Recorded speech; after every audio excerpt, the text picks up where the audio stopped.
Alright, dalam episode ini sepertinya kita ready untuk membuat yang namanya status. Ya, ignore dulu untuk avatar ini, nanti kita akan bekerja bagaimana cara membuat ini dinamik. Untuk sekarang yang pastinya kita akan belajar bagaimana cara memasukkan postnya. Alright, yang paling pertama, step-stepnya harus Anda ingat, kita perlu yang namanya rootnya. So, pergi dulu ke roots folder, di sini ada web.php. Ya, karena dia authenticatednya require, maka kita masukkan ke dalam grup ini. Di sini masih ada dashboard ya.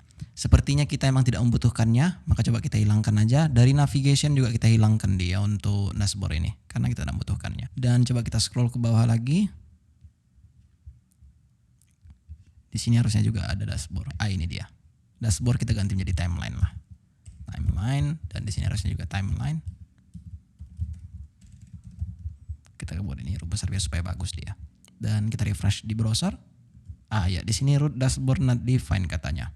Coba kita cari dashboard. Oh ya, ini di sini ada dashboard rupanya. Nah, coba kita buat sini timeline aja. Refresh. Iya, very cool. Tidak ada lagi dashboard di sini, tinggal timeline yang ada di sini. Oke, jika sudah, sekarang kita bisa sepertinya membuat rootnya. Untuk pastinya store, tidak ada get di sini karena di sini kita sudah mempunyai view untuk membuat statusnya. So, di sini kita buat root post untuk create status. Ya, kita buat di sini status atau bagaimana, nanti saya akan jelaskan bagaimana kita menggunakan prefix ya. Untuk sekarang ikuti aja dulu. Kita buat di sini status controller class dan kita buat di sini store. Untuk name-nya kita bisa buat di sini name status create atau Anda bisa buat di sini statuses. Terserah Anda yang mana yang baik untuk Anda lah. By the way, di sini kita perlu memasukkan controller untuk status, namun kita belum membuatnya. Coba pergi ke terminal, PHP artisan make controller. Kita buat namanya status controller. Kita buat di sini, kita tidak perlu di sini yang namanya resource. So, kita enter. Dan jika sudah sekarang, harusnya kita bisa import dia ke dalam sini. Jika saya sudah import up HTTP controller, status controller. Alright, sekarang kita bisa pergi ke sana.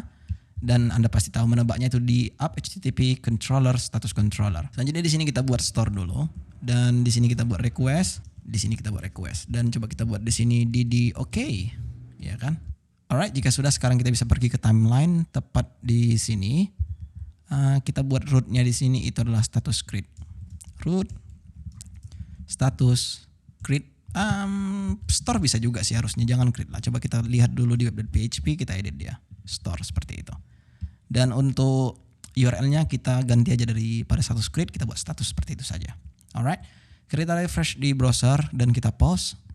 Ya, di sini jika Anda lihat page expired hanya karena kita tidak mempunyai yang namanya csref di dalam form kita. Coba kita masuk di sini csref-nya. Alright, refresh. Kita kembali dulu. Pause. Ya, oke katanya di sini. Oke, selanjutnya kita bisa kerja di status controller tadi. Kita butuh di sini memvalidasinya, so kita buat di sini request validate. Kita butuh validasi hanya body di sini.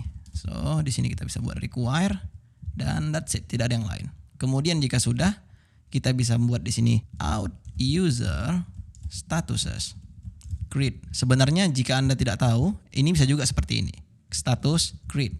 Kita buat di sini body equals to request body. Selanjutnya di sini kita buat identifier dan str random kita buat di sini 32. Dan di sini kita buat user ID yang mana di sini harusnya kita buat out user ID atau ID juga bisa tanpa user seperti ini karena dia melambangkan ID juga.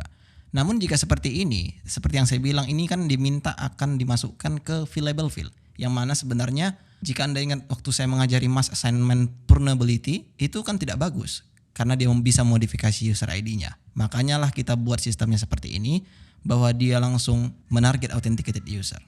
Kemudian dipanggil itu adalah relasinya. Oke. Sekarang ini saya cut dan kita buat di sini seperti ini. Coba jangan lupa komen. Ini hilangkan dan untuk user ID tidak perlu kita masukkan karena by default akan masuk dari user ID yang ini. Oke, jika misalnya kita lihat di status.php atau status modelnya kita sudah masukkan di sini untuk variable-nya, body dan identifier-nya. Very cool.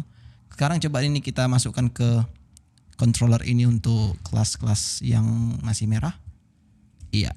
Dan jika Anda lihat di atas str sudah masuk, untuk out juga sudah masuk. Jika sudah selesai kita akan redirect dia kemana? Kita akan redirect dia kembali ke page sebelumnya seperti ini. Alright, jika sudah sekarang coba kita tes. Refresh di browser dan new status pause Jika Anda lihat very easy, right? Dia langsung masuk ke sini. Namun Anda tahu kita perlu beberapa tweak di sini. Kenapa seperti itu saya bilang? Ya contohnya jika misalnya validate ini kita butuh dia tuh ada waktu saat kita mengupdate-nya. Maka oleh karena itu tidak ada salahnya jika kita buat ini ke dalam request. Pergi ke terminal, PHP artisan make request. Kita buat nama requestnya itulah sesuai dengan nama modelnya yaitulah status request. Jika sudah, sekarang kita bisa pergi ke request atau yang ada di app HTTP, sini ada request. Sini status request. Nah, disinilah rule-nya bisa kita masukkan, yaitu adalah body is required.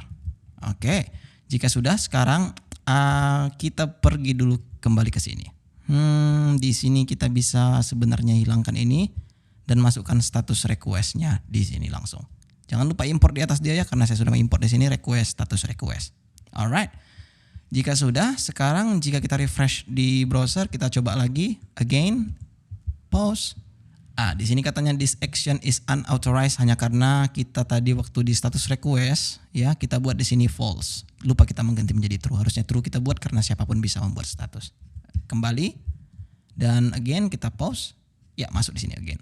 Oke, tapi apakah ini bisa dibuat lebih simple? Bisa sebenarnya. Saya akan coba dulu mengajari Anda bagaimana cara membuat satu function tepat di model user. Coba kita pergi dulu ke model user yang ada di sini. User.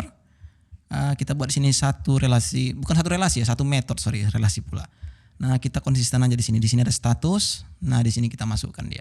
Public function make status, misalnya seperti itu.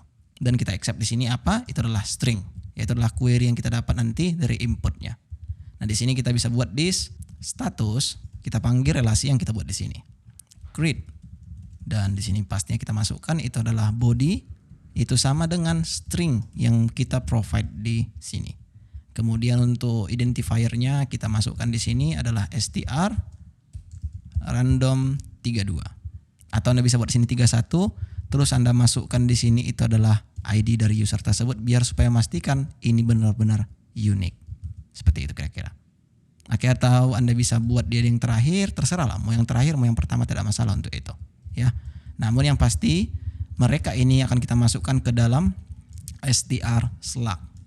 Seperti itu kira-kira.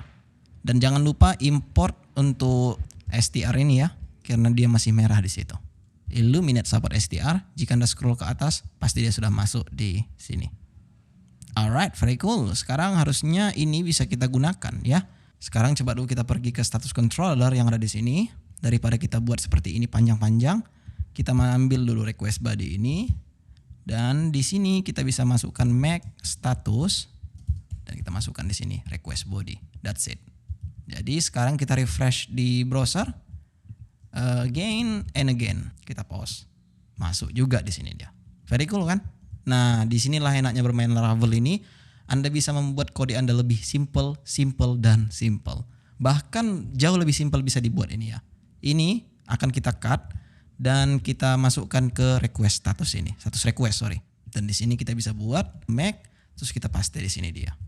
Return pastinya di sini. Nah di sini daripada kita masukkan request, kita akan buat di sini apa ya kita buat key lah, misalnya seperti itu, query lah atau key atau buat di sini string, terus di sini kita buat juga string. Alright, sekarang ini bisa kita masukkan ke dalam kelas ini sehingga jika ada di sini illuminate support pesat out sudah masuk. Kemudian sekarang kita bisa memanggil make ini. Tepat di sini ya. Gimana caranya? Kita buat sini request make request body. That's it. Very cool, right? Dan coba kita tes sekali lagi. Again. Pause. Alright, very cool. Sangat mudah sekali kan jika Anda sudah mengerti Laravel. Dan jika misalnya memang Anda serius mengetahuinya, ini sangat luar biasa sebenarnya ya. Jadi nanti ketika misalnya Anda mempunyai update, Anda bisa buat lagi di sini. Oke, jika sudah, saya akan melihat Anda di video berikutnya. So, I'll see you soon.